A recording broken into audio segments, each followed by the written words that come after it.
السلام علیکم ورحمت الله وبرکاته. محترم ورو پوښتنه کړې ده چې دا د خدای لفظ دا په قرآن کې ما نه دی لیدلی، په حدیث کې ما نه دی لیدلی، د دې اطلاق. محترمه، زموږ د مذهب د شرع عقایدو کتاب شرع العقاید د هغه بله شرحه ده نبراس شرع د شرع عقاید هغه صفحې اصول درو اویا کې وایي د الله جل جلاله باندې دا هغه نومانو څخه سیوا چې په قرآن کې دي په حدیثو کې دي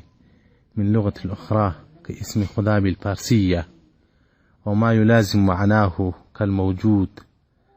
هغه چې په معنا کې د الله جل جلاله د نامه سره هغه په هغه معنا کې کالموجود، نو دا ډول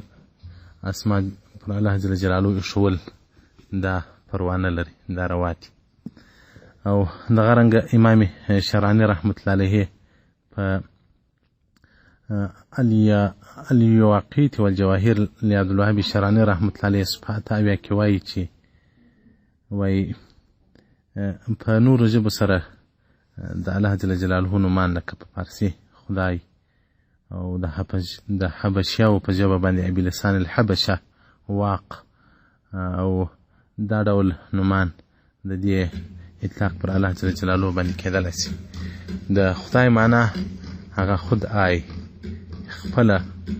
موجود دی، یعنې بذاتي موجود دی، دی نه دی چې د بل چا په وجه باندې د وجود راغلی دی. اوس موږ تاسې خو موجود یو، موجود بذاتي نه یې الله پیدا کړي یو، الله جل جلاله واجب الوجود دی. نو دا د خدای معنا، نو دا د خدای په لفظ باندې تقریبا په خلاص فتاوا حاشیة التحتاوي على المراقیل دغه على الرد مختار در المختار او دغه رنګه په فتاوا هندیه کې په قسم په الفاظو کې راخي چې که چا قسم په خدای سره وکړي نو دا قسم دی که نه دی، بلکل قسم دی. نو محترمه د دې اطلاق بلکل روا دی. که څوک مذهب مني د مذهب پایبند وي، که څوک مذهب نه مني هغو سره خو نو زموږ لپاره قالوا السلام علیکم والسلام علیکم ورحمة الله وبرکاته.